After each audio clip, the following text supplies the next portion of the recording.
Well, hello, everybody. We've got, my name's Eric Valdez, and I'm here with Mr. Matthew Wilson. And we decided to get together today and kind of have just a brief conversation, more of a chat than anything, on a few different topics. And, we're kind of at the time of the year now where, a lot of people are taking a look at different things. Obviously, we got a different kind of a climate right now as well. Where people are, they're making decisions, they're leaving their jobs, things didn't go quite so well with them maybe during the year. And the reason I purposely chose Mr. Matthew Wilson is because a few years back, he actually went through a very similar situation. Had some conversations with himself, with his wife, with his family, felt like a change was most likely needed for probably a lot of different reasons. So we thought we'd kind of talk about that and pack it a little bit, and nobody better than somebody who actually went through it. So with that being said, Matthew, if you don't mind, I'd like to kind of just start off with asking you a few questions. And the first one is probably the, kind of get us started here. So, your background was in creative marketing, right? I think that's what you said it was, right? Okay. Yeah.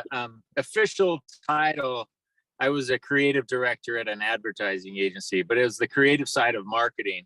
It's what I did for about 15 years. Okay. Yep. That's what that is what I thought. So how and why did you go from being a creative director in that field to kind of a life insurance guy, getting into this industry?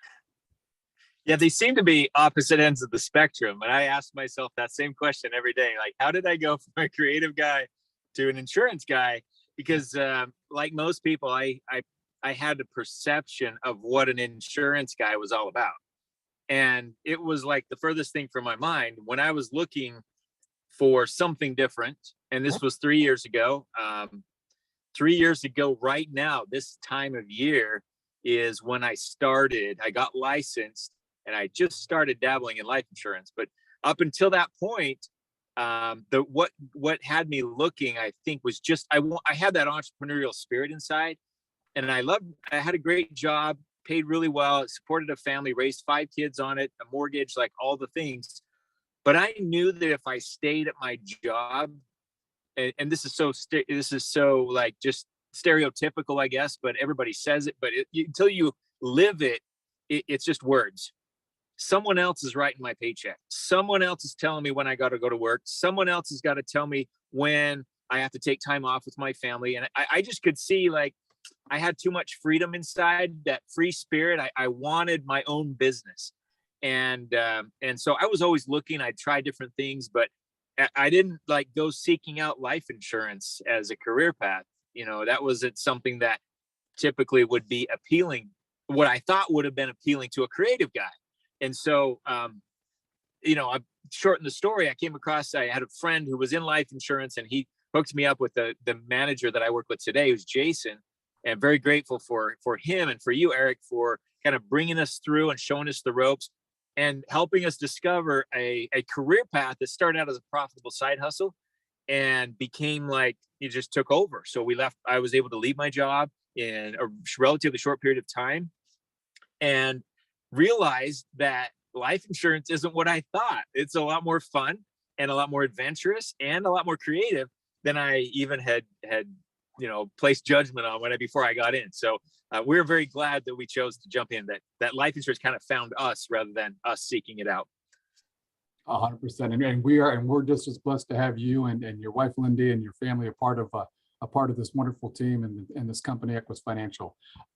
So on that note, I was thinking, it's like as you were talking, I thought to myself, yeah, going from kind of a little bit of a corporate mentality day to day, not necessarily clocking in, clocking out, but a little bit of that mentality. So here's a question for you.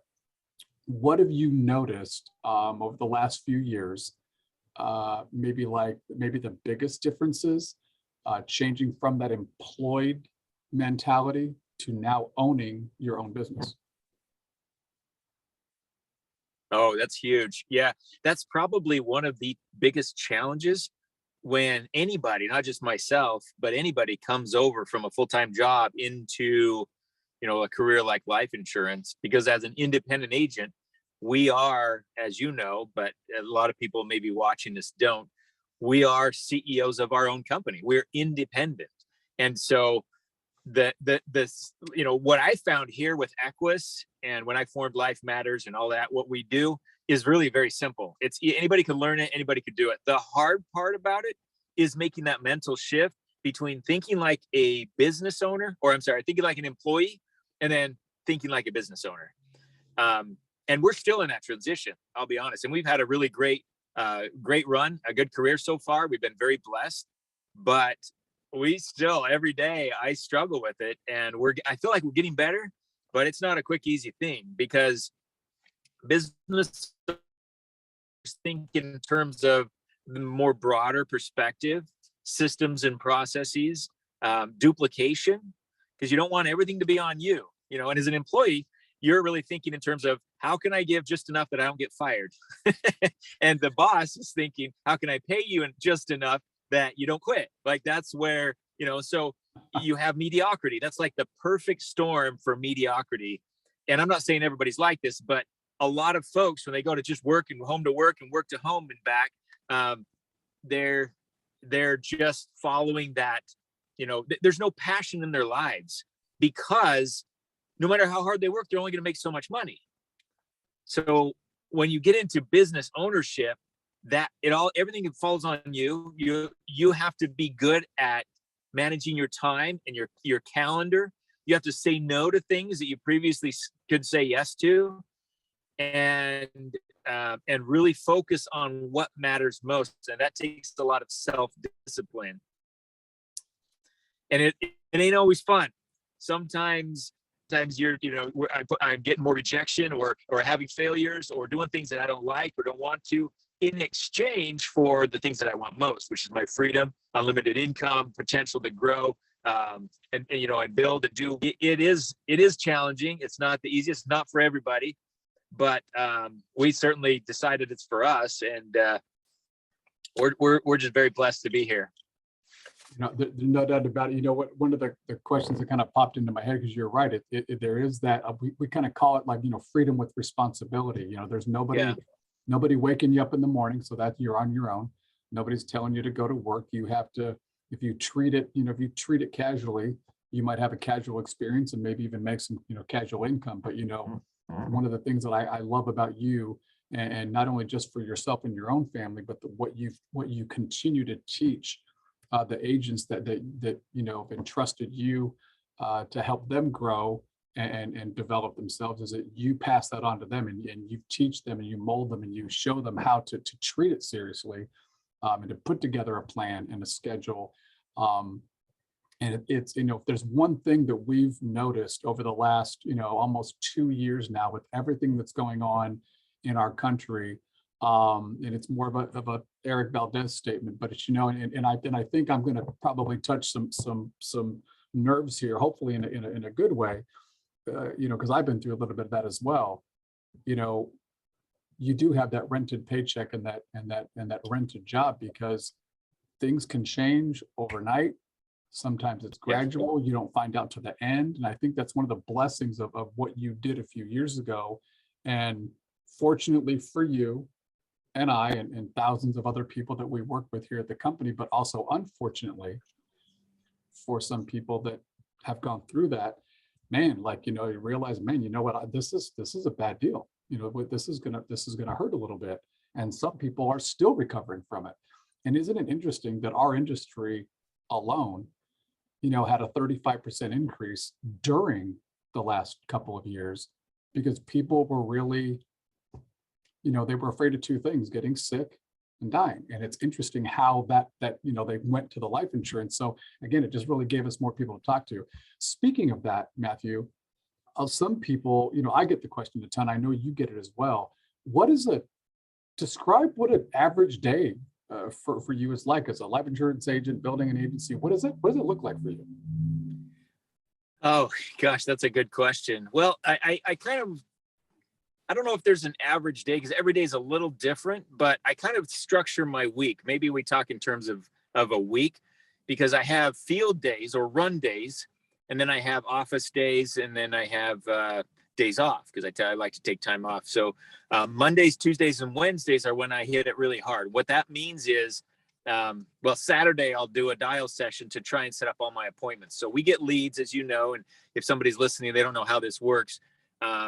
We get warm leads. I don't do any cold calling or anything like that. And yes, we're working with agents all across the country, and this is what we teach them. Is the system's already in place, which is really cool. This is one of the things that attracted me here. Is I don't have to start over. I don't have to reinvent the wheel. This is already done. As long as I'm willing to work and go through the changes that are needed, go from an employee to a business owner. So my structure is that I'll set up all my appointments on Monday, Tuesday, Wednesday. I hit it hard and try and get all my numbers in those 3 days. My goal is at least 15 appointments a week, 15 to 20, because I know if I can get in front of 15 to 20 people, I'll hit my numbers. Maybe not every day, and maybe even I'll have a bad week, but if I just keep it that consistency, it all works itself out. So at first I didn't know that. And you told me and Jason told me, but I had to find out for myself. So at first there's a little bit of an emotional roller coaster because I have a bad day and I get a little bit worried, and it's hard to see the bigger picture when you're just starting something. And so after a few months, I started to see how the patterns all kind of work themselves out. There's no need to get overly emotional one way or the other, and everything just starts leveling off. And I think that's a really important aspect for business owners, to keep that bigger picture in mind and see, along that vision. I think leaders also have a vision for their future, where they're going, and keeping that in mind. So if you have a bad day, it doesn't trip you up, because there are going to be bad days. So a run day, Monday, Tuesday, Wednesday, just means I've got appointments, and I schedule my appointments an hour and a half to 2 hours apart, and they're all over Maricopa and Pinal counties. So I get my car and I drive all over, and I go into homes. I sit down with them. I show them, hey, my name is Matthew Wilson. Here's my license, and you filled out a form, and we're here to talk about coverage that can help keep your family in a good spot. Let's just see if anything here makes sense. I don't twist arms for a living. I don't cram things down people's throats for a living. I'm there to educate them and give them options that they were looking for. And then naturally, a lot of them just want to buy because they like and trust, which is important, but I'm presenting solutions they're looking for.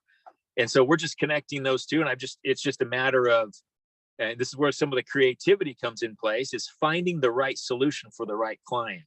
That's what I love doing is, I've got 20 different insurance carriers that I can write for. And, all of our team does. We all hook up to these same carriers. So when you're in front of a client, you're navigating some of those waters, trying to figure out where's the best fit, what's the best price we can get you, what's the best coverage we can get you, and then just write a policy. All of it's trained, all of it's taught, all the tools are there. Anybody can learn this. It took me 8 days to get my license. This right here that I just held up, that took 8 days for me to go get the exam, download it, start studying, go down, take the test, and pass. And I tell people, don't wait. It doesn't take, you don't have to go back to school. This was why it was really important to me, or this appealed to me so much, because when I was at work, I'm like, I kind of want a career shift, but what do I do? I was 47, I think at the time. I'm like, I don't, go back to school for 4 years, go into all that debt, which direction, take a different turn, and all the time that would be required. I'm like, how do I just change careers? And I think a lot of people feel trapped. They've been doing, fill in the blank, customer service, janitorial, automotive, a doctor, medical, or, anything for so much time that after a while you go down that, you get pigeonholed, and you feel like, well, what else can I do? There's just nothing else I can do. So I'll just keep doing this, even though it's not really my passion. So I think a lot of people just feel like they don't have options. And I kind of felt that there was something out there, but I was the creative guy. That's what, I was the creative director of marketing. That's what my career was. And so where do I go? What do I do? And then life insurance, within 8 days, you can have the beginning of a whole new career. And by the way, you can make a lot more money, and you can have your freedom and a lot of challenges, which means a lot of growth, and, all the mixed bags of craziness that comes with it. And I'm like, sign me up. So it is it's adventurous because you're meeting people and you don't know what you're going to be, or you don't know what's going to happen when they open the door. You show up, and some people that intimidates. I like it, but you knock on the door, and who's going to open? What are they going to be like? Are they in the middle of dinner? Or are they, what are they? What's their personality like? Some of them are just jokesters and they're just laughing the whole time, and other people are really serious. And you try and lighten the mood a little bit. But I love working with people, and some of my clients have, we've developed relationships with clients now. They're my clients. I get to work with them over the years and check with them, and so some of what I do is that initial front end, meeting with the clients and writing policies, and then underwriting and getting that policy issued, and then cultivating that relationship and staying in touch with the client over the years. We just went to a rodeo 3 weeks ago with one of our clients that we wrote, a policy on a year and a half ago. And we've gone to dinner a few times with clients. And so it's a relationship business, and relationships is one of our core values. And that's why it's so important that if anybody is considering a path in life insurance, you're going to want to be good at working with people, because that's exactly, what you do, what you live and breathe every day. So typical day probably doesn't exist, but adventurous and unexpected, you have to be on your toes and just work with what you got. And some appointments are awesome. Some appointments, not so much. We don't worry about any of it. We just keep moving forward, go on to the next one. And we cover the ones that are looking and that qualify. So that's hopefully that answers, but it's you did. It's a lot of fun working with the people. And then there's the office side, and sometimes you're doing paperwork and things, and I take a day for that. And then we took a week off last week and went to Mexico, so we just didn't schedule appointments. So that's, in a former life I would have to fill out forms and papers, and I have to get it in before my coworkers, because if they get it in before I do, the boss says, no, I don't have anybody else. You can't go on vacation, but you could go 2 weeks later. That's fine. Well, now I get to just clear my schedule. And if we want to take a vacation, we take a vacation. If I want to work extra hard, then I just work extra hard. So yeah, it's kind of it's a little crazy, but it's fun. I like it this way. So it sounds like you weren't quite sure maybe what it was going to be like, but it sounds like it turned out a little bit better than you anticipated. Yeah, well, all the things that I loved about it, the freedom that, wake up when you want, do what you want when you want, make as much money as you want, all those things came with a little disclaimer, which was, you got to do it. So the good became attached to everything that comes with that. Because as you know, Eric, there's no silver spoon. There's no shortcut to life, to success. There's no, people look for it all the time, but it's not out there. Hustle, hard work, determination, good attitude, and then being consistent and just getting after it and not quitting, not giving up, even when you want to, because you will want to, whether you do life insurance or any other business. These are principles that apply to anywhere. And it just so happens that we are able to take almost all those other excuses off the table. So the only thing left is you and managing your schedule and all that. But yeah, those good, the things that attracted me most to this were also some of the most challenging things, the freedom and the time and like all that stuff, like, cause that's all on me, and that's what I wanted. I want to be able to write my own paycheck. I want to be able to show, do what I think I'm worth and get paid what I'm worth. And if I work hard, get a raise, be able to give myself a raise, and all those things that I wasn't getting at a job, those were important to me. And that's one of the things that brought me over as well.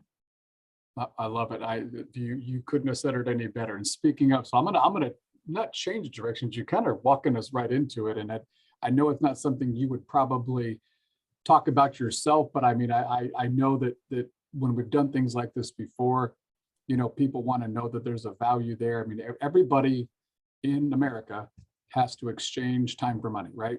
Some of us work 40 hours a week for whatever they decide to pay us, right? If some people work more, they're in some kind of a salary, whether it be, 60, 70, 80 hours a week, but, that number doesn't change.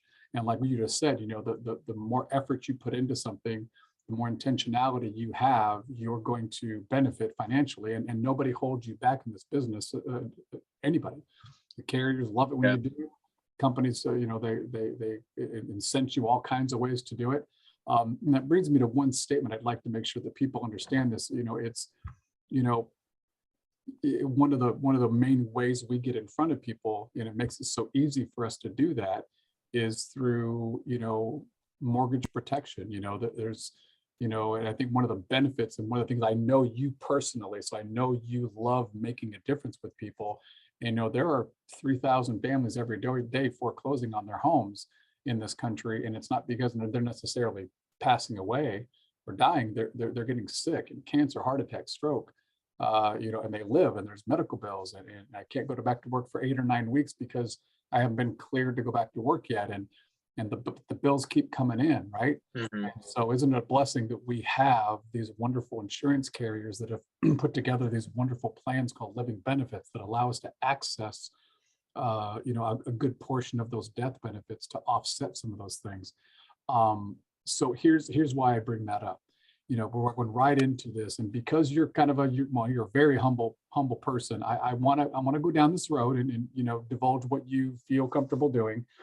I remember when you started this, like I said, you didn't need this, right? You had a great job, you made a wonderful living. When you started going part-time, like, what was the typical part-time for you? Was it just like a couple nights a week? Was it like, Yeah. what was that? And I'm going to kind of walk down a little bit of road from a financial standpoint.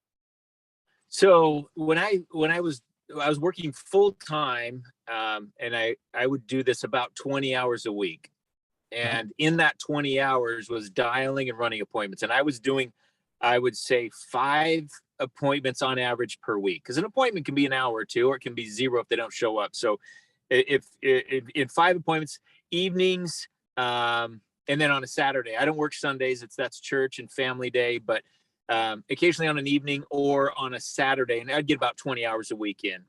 For that 20 hours, January, February, March, April, May, and June, 6 months in a row, my income was almost consistently right at $4,000 every single month for just a side hustle. So, you know, to me, I was like, you know, wow. And that was very encouraging, because it got me thinking, well, if I can do that part-time, what can I do full-time?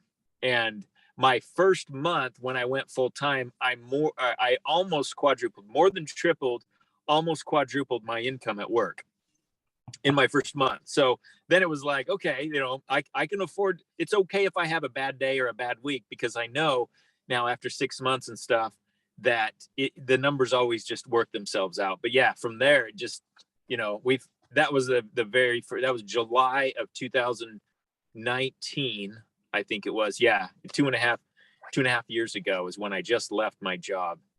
And that was one of the hardest decisions that we made, because financially, that was my livelihood. But, you know, it came down to the risk of staying being greater than the risk of leaving. So I know there's risk in no matter what you do. You know, I started and failed at all kinds of businesses before I found this one. There was risk in every one of them. And, you know, I didn't want to get to the end of my days and look back and wish and have regrets on things that I didn't do that I should have done. And so, you know, my wife and I just had a you know, real nice heart to heart. And we're like, we got one life, you know, do I want to spend it at a job? I don't know. I mean, if my job was my passion, then, you know, maybe, but my answer was no. I wanted to see what I could do. And I think I veered back off the topic because I'm so passionate about it. I kind of went back to it, but the numbers did have to make sense. So the passion was there, and it was fun. I learned how I could do it. It was challenging. I was growing, but I had to be profitable, because, you know, how else am I going to leave my job? I got to support my family. So the numbers just, yeah, for us, part-time was about four grand a month consistently. And then it blew up from there when I went full-time. And, you know, what I was thinking while you were saying that, you know, for a lot of people, that's full-time income. Like, that's a complete month of working 40, 45, maybe even 50 hours a week. So anyway, let's just call it 175 to 200 hours a month for the same amount of time, and you were putting in 20 hours a week, way less than half the amount of time, and you were choosing when to do it. So like you said, if one week you had different obligations, something with your children, then maybe you just changed the days you ran business and protected families, versus the next week you can go back to whatever schedule worked for you. Is that right? Yeah, exactly. And another important consideration is that was actually 75% of my income. So it's probably 5,000, because I get the other half, the other 25%, as you know, commission structure in life insurance. I was only counting what I got in my bank account. So I had already earned, and I was going to get paid for more money down the road, the back end commissions that come in months 10, 11, and 12, which I counted later. So the business just gets more profitable as you go. So that was only 75%. So technically, if I included the future earnings, it would be about 5,000 per month. There are so many people, and there's people that are watching this right now may say to themselves, man, how do you get trained? How do you do this? Well, that's the thing, is you can take somebody, and Matthew's very talented.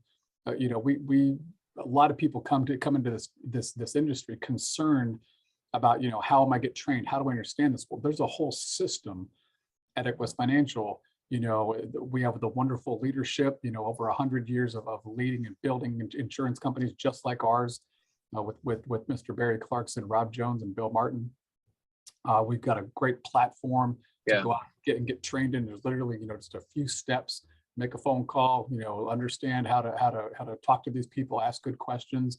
But you've got mentors like Matthew Wilson, who's just been out there and just protecting hundreds and hundreds of families a year now. Who better to learn from than somebody like you? The term or the title doesn't mean much to people that are watching this, but to become an elite platinum producer, it's hundreds of people and hundreds of families that are protected.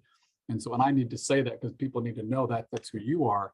So now I want to make a statement about and I need to say this because, we've seen too many articles in the last 60 to 90 days that say, basically this, I'm going to give a percentage, but the articles are about the same. More than 50% of America, people out there that were working in jobs just like yours, Matthew, are now looking for what you just described. They're looking for something to do at home, not just because of what happened.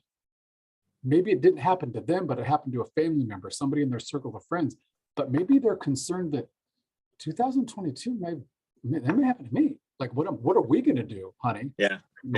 So maybe we better latch onto something to where if I did lose my income, if they did lay me off, if they did eliminate my position or reduce my income because sales aren't where they're at, the company's not producing, boy, aren't we glad we took the time to go into something just like Matthew's talking about, so that, like, if that had happened to you, you could have went, man, like, we're going to be okay, because now I can just turn the switch and go full time if I needed to. You've made the decision to do it because you saw the value of the fourth quarter of your working life, because you made that decision because you didn't want that fourth quarter maybe to be like a couple of the quarters behind you, right? Yeah, right.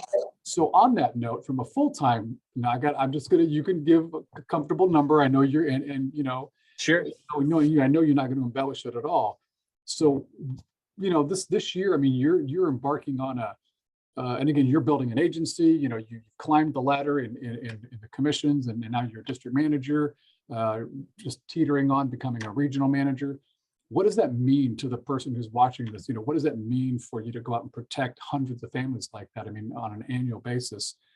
I mean, if you want to give somewhere a little bit of a range, what that means for you? Yeah. So we submitted well over 300,000 of business. That's not an income number. That's annualized premium. And now a lot of that gets paid out, and some of it gets paid out later, and some of it turns into ongoing commissions. I'm not going to get into the details of life insurance commission structure, but we've been very blessed with, it's a multiple six figure, at the end of the day for us, it'll probably I'd say, in my job, at least more than double what I was making in my job. So my job was almost a six-figure income, and you know, it was good, but there was a ceiling. That's it. And I knew, because I was one of the partners of the firm, I knew how much money the company was making. I knew there was no extra money for me. And so I just wanted to get rid of that ceiling and, you know, just be able to create that cash flow. So I'll give you an example. Today, I just closed on a deal that's going to generate a commission of somewhere between $9,000 and $10,000. So, and sometimes commissions are $200 or $300. Sometimes I'd say average commissions probably $700 to $1,000, and you know, we're writing 5-7 policies a week. So yeah, you have good weeks and bad weeks, but you can do the math and kind of figure what that's like. It's just a matter of getting in front of people. So touching on your point though, I talked to, you know, we're trainers now, we're managers, we're mentoring agents. We've got agents all across the country that do this, and they always, they want to know, can I do this? And the answer is, or does this work? And the answer is, yeah, it works. But my question is, will you work? Because that's really the only thing we're waiting on. The system works. And so when people come on board, you know, I just shoot straight with them. I mean, like, it's going to take some work, but shoot, you can kill it. I mean, we have agents in our company, not, you know, we're not one of the top heavy hitters by any means. We've done pretty well, but there's people making $500,000 to $1 million a year, $500,000 to $1 million a year. Now, would I be willing to trade up my lifestyle for what they do? Because they work hard for that, right? I don't. Maybe that's the difference between me and them right now. But we're happy where we are, and we're interested in growing. We're interested in training the right people, and still producing our income so that we can pay our bills and stuff. But we like to pass it forward now and give others the opportunity, because we live in a day and age, Eric, right now, where the great resignation is going on. I don't know if you've heard about it, but Google's talking about it. Anybody listening, you can research that. The great resignation of 2021. Forbes just had an article about it just the other day. And they're talking about these numbers of people just leaving in droves because they're burned out, they're tired. COVID had people doing layoffs, so it got everybody worried. And they start realizing there's no such thing as job security anymore. You know, you might have a really cool job and all that, but it can be gone tomorrow. And that's the danger, is if you love your works too much, you might fall in love with that comfort zone and then wake up one day and it's gone. And that was the other thing. I wanted to get in front of that. I wanted to be able to control when I leave, not have somebody else control when I leave. So the great resignation is kind of a really interesting thing. They're saying it's just getting bigger and bigger now for 2022. People are not happy. Something's going on. And yet, where do they go? They go back to school. I mean, that's exactly what I went through. So when we train agents, we welcome aboard with open hands. The opportunities everywhere. We can't even scratch the surface. People worry about saturating the market. There are too many agents. No. There's so much opportunity. It's not even funny. We're in the biggest industry, one of the biggest industries, one of the only $1 trillion+ industries, and it's everywhere. It's a product everybody needs. I don't have to inventory.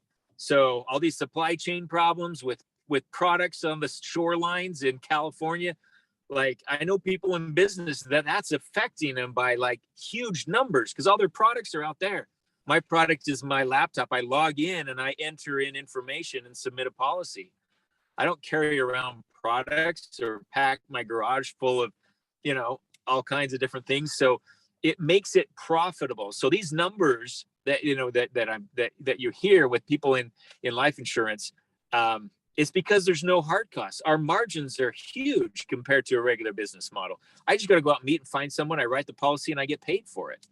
And there's no hard costs or no product costs. So yeah, part-time can be $40,000 or $50,000 a year, and full-time, you know, easily, you know, if you're full-time, six figures, multiple six figures.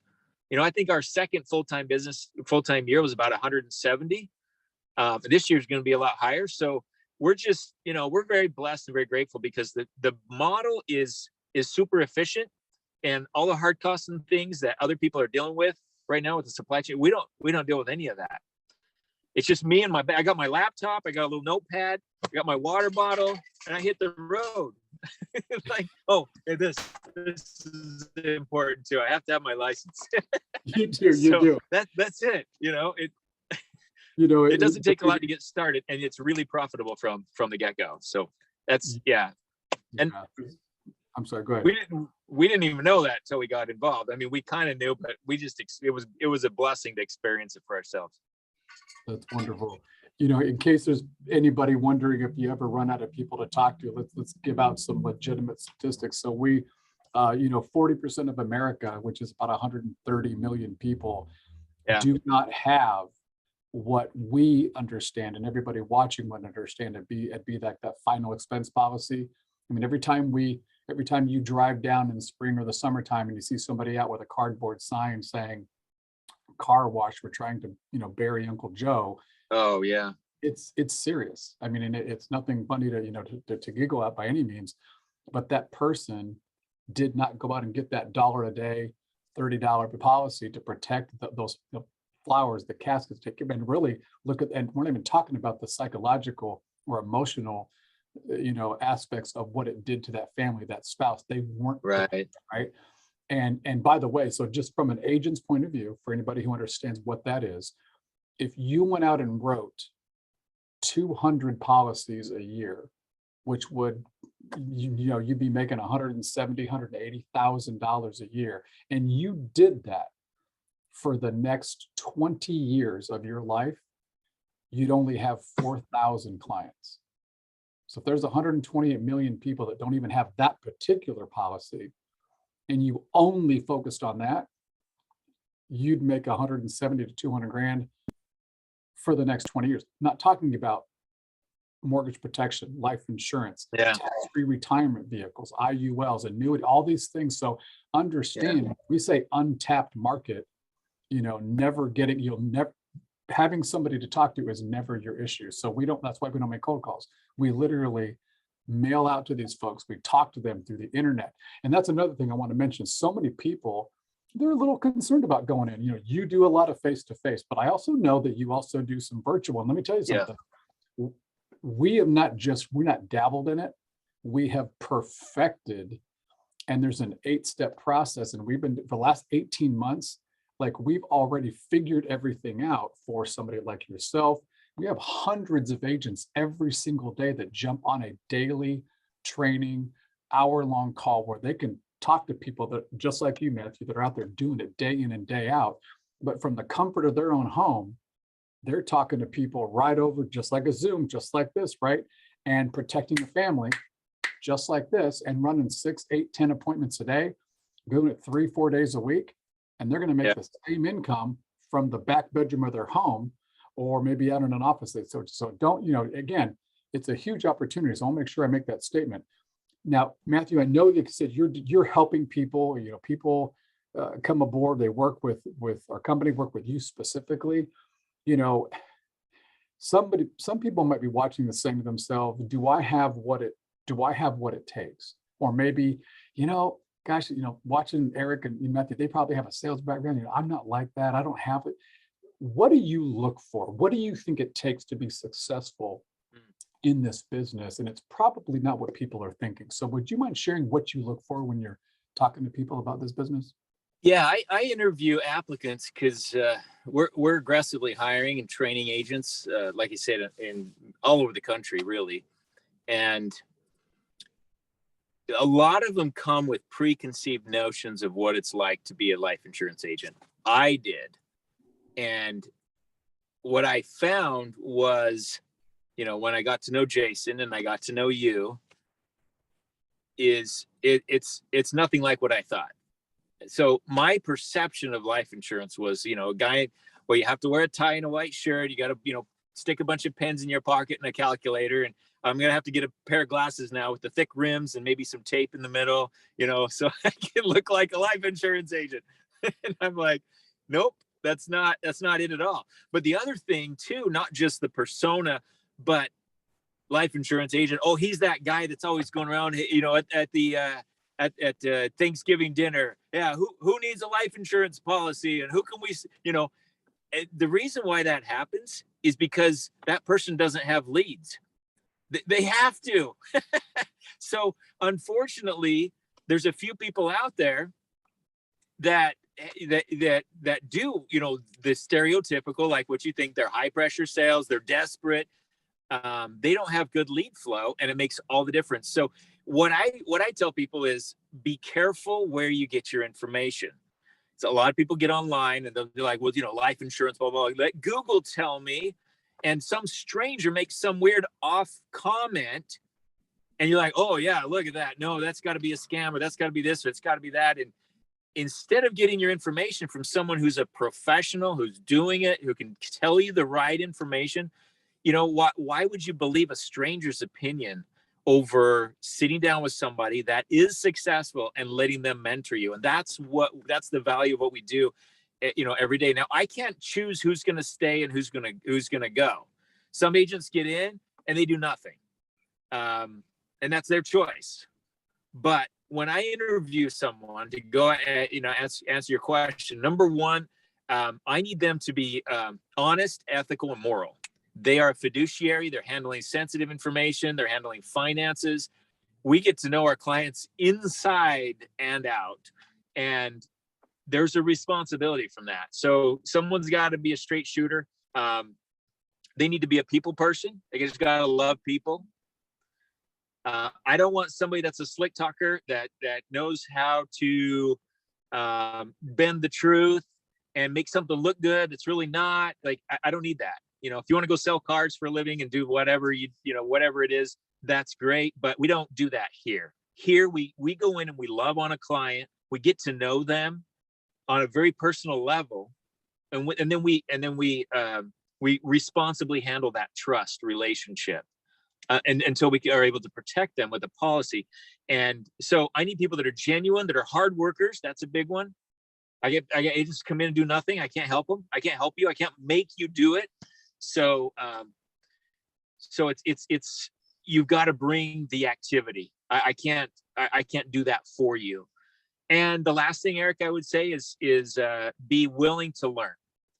If you come in with humility, which is another one of our core values, and you say, you should just teach me what's working and I'll do it. You just show me what to do and I'll do it. I'm not going to try and redefine. I'm not going to try and reinvent your industry.